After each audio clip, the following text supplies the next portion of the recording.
Hello friends, welcome back to the iSunshare channel. Today, you can learn how to fix the MP4 video not playing issue. Solution 1. Check the file corruption. If the MP4 video is corrupted, you can repair it with the video repair software, such as iSunshare's Repair Genius.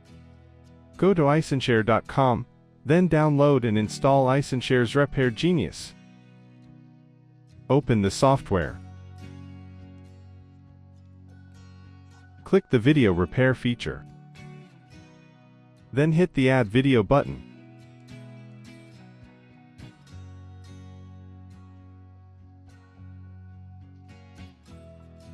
OK, the MP4 video is added. Now, click the Repair button. The MP4 file is successfully repaired.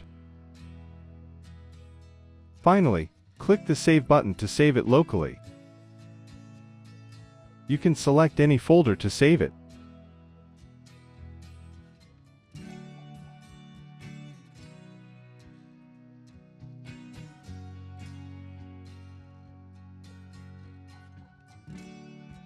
Solution 2.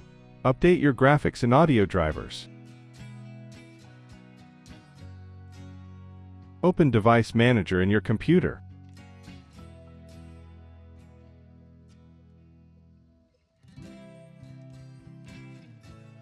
Then click the Display Adapters or Sound, Video and Game Controllers. Then right-click it to select Update Driver, and follow the on-screen instructions to update the driver. That's all for the video. I will see you in the next tutorial.